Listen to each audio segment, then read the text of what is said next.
Well, that certainly was some interesting action in the silver market today. On the highs of the day, silver was up better than 6%, coming very close to getting back above $20 an ounce.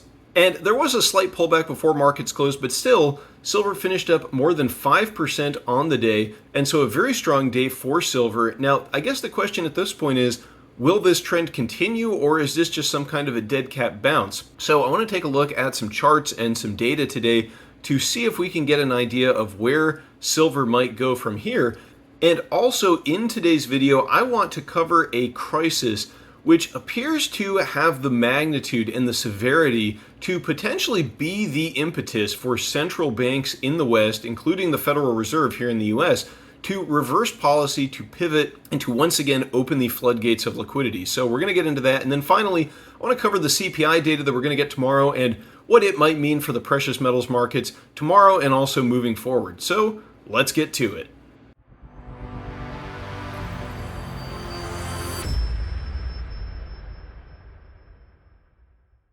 Hey everybody, Smart Silver Stacker here. First off, I do just want to say a big thank you for tuning into today's video. If you get some value from it, please do give it a big thumbs up down below. And if you'd like to see more videos about precious metals and silver, then why not subscribe to the channel?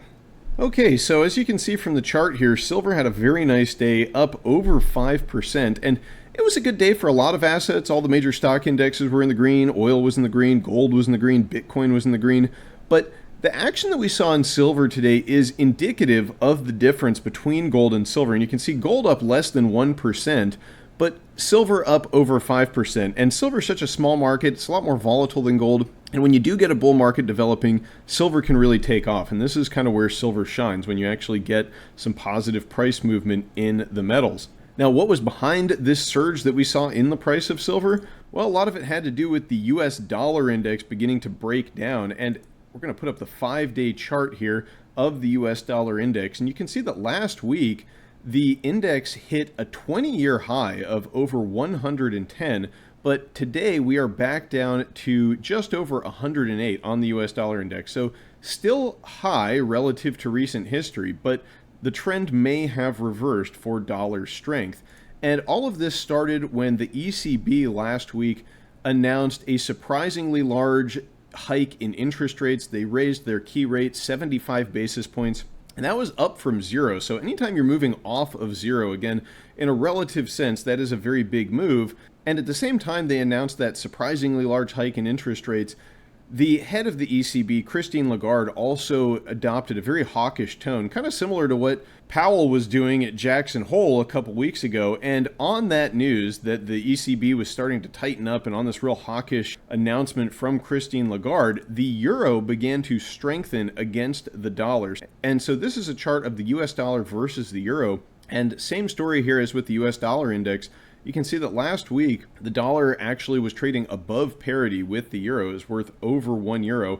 And today we are back down under parity. So today, $1 will only buy you 0.988 euros. And so, that doesn't sound like a huge move, but in the Forex markets, that's pretty significant in such a short period of time. And I think that this has something to do with asset prices being buoyed in US dollar terms. Will this rally that we're seeing in the precious metals and specifically in silver continue? Well, I want to look at some data that we got last week. This is the commitment of traders chart that was released on Friday. Now, this data is from last Tuesday because there is some lag in reporting this data, but this dates back to September 6th, the most recent reading. And I want to draw your attention to just how bullish this chart is, because typically these blue bars here, they represent large speculative positions on the COMEX, and typically that is the contrarian indicator. When they get long, best to get short, and vice versa. And not only have they given up their long positions over the past several weeks, but now they have actually moved into short territory in a fairly significant way. And in addition to that, even more bullish is that the commercial traders, the quote-unquote smart money, has now not only stopped shorting silver entirely, but they have gotten long, something that hasn't happened in years. And so this is an incredibly bullish development. This is highly indicative of a bottom in the price of silver.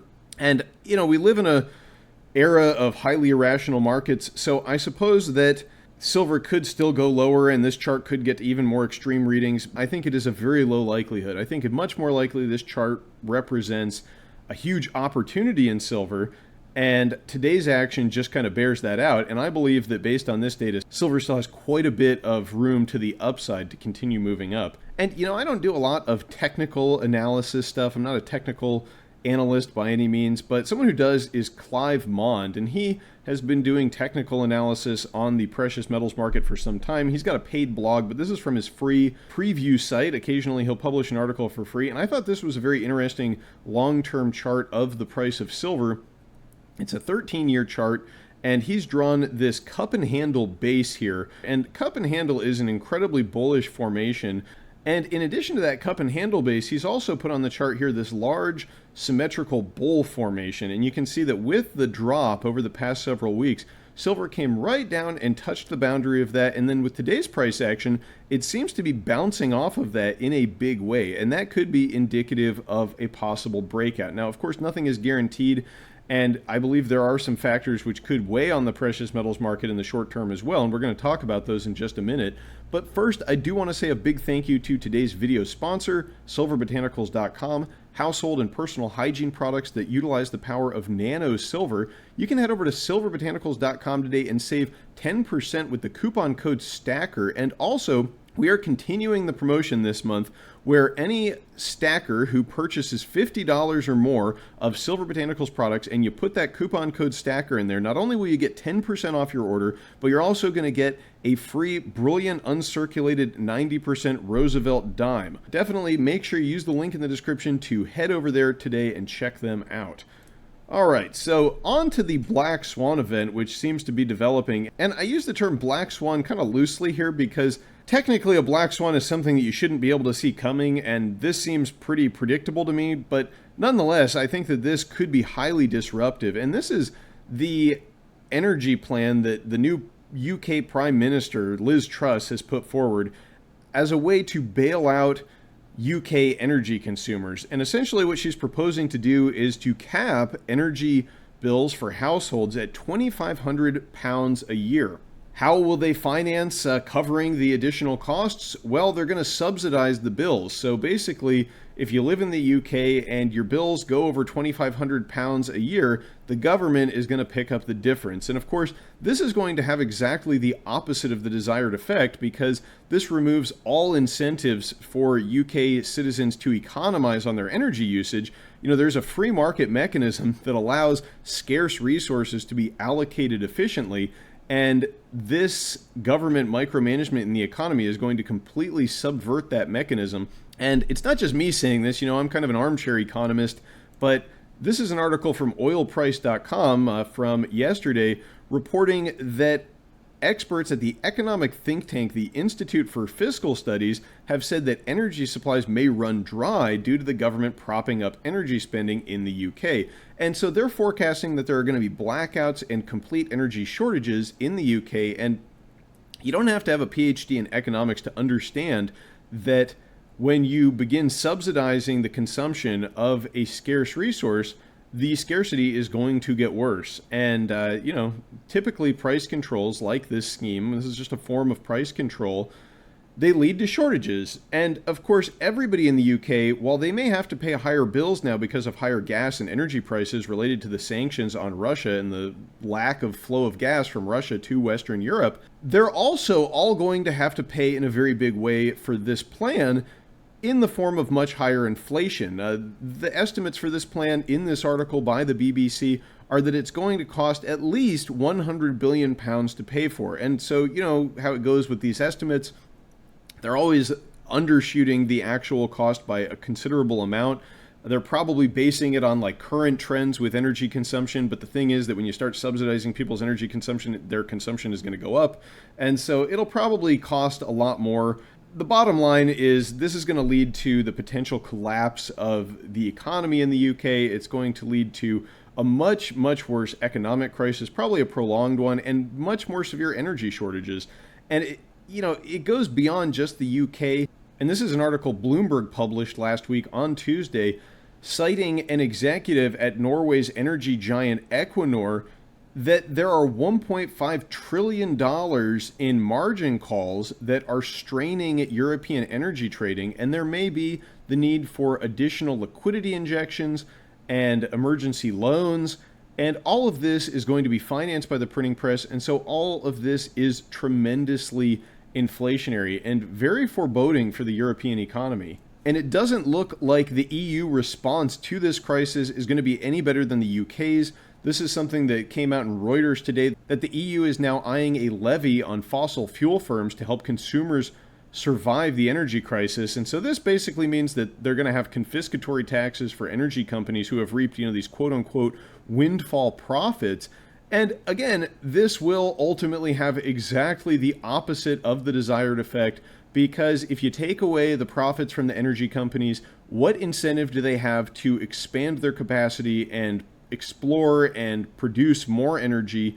And also, that's the profit that could be used to invest in new plants and equipment, which could expand the capacity of the energy companies. And not only are you taking away their profits and killing the incentive to find new energy sources, but you're also giving the tax money to consumers to help them consume more energy. And so you are creating a disaster from both the supply and the demand side. And this also is going to be massively inflationary and lead to energy shortages and drastically higher prices and terrible economic outcomes. And unless the EU and UK leadership wises up and tries to utilize free market solutions to these problems, this is going to get much, much worse. And I believe it could become so bad there that something's going to break and there's going to be a cascading effect, which is going to ripple throughout the global economy. And this is exactly the kind of event which could trigger the Fed to reverse their policy of tightening, because for now they have to try to fight inflation. But if the risk of a complete economic meltdown or tremendous economic pain begins to manifest itself in the consciousness of the public, then there is not going to be any more political will for tightening, and the Fed is going to have to reverse the floodgates of liquidity. They're going to have to do what they can to try to bail out the economy, and that is when precious metals prices are really going to take off. So keep an eye out for that event. I mean, this certainly isn't the only crisis brewing around the world, but at this point, given the reaction from the UK and the EU leadership, this certainly seems like one that could blow up in a very bad way very quickly. So I think this is something we should all be watching. And another thing that everybody will be watching tomorrow is the US CPI inflation data, which will be released on Tuesday. If we get an inflation number that is lower than expectations, then that actually could be good for the metals, because that may lead markets to believe that the Fed no longer needs to ratchet up interest rates as quickly to fight inflation, that inflation is getting under control, and so the Fed is going to be able to return to an easy money policy sooner. But if we get an inflation number that exceeds the expectations, then that may be pretty bad for the metals, and that may put an end to this rally that we're seeing in silver. Even though you would think high inflation would be good for the precious metals, these markets are driven entirely by expectations of what the Fed's next move will be. And so if we get high inflation, perhaps markets will sell off in anticipation of further higher rate hikes. But of course, all of that is nonsense, I think. There's no way the Fed can raise interest rates to the level that are necessary to fight inflation. And inflation doesn't move straight up. Remember, we had a 0% inflation in July, according to the powers that be, and I don't think that that's necessarily true in real terms. Perhaps according to the CPI that's the case. Regardless of the inflation numbers tomorrow, precious metals, I think, are going to continue to do well, at least over the long term, and I think there's a real possibility that this could be the beginning of a major rally and the end of the downturn that we've been seeing recently. So what do you think? Let me know in the comments down below. I would love to hear what you have to say, and I do just want to say a big thank you to everybody who watches and supports the channel. I do really appreciate it.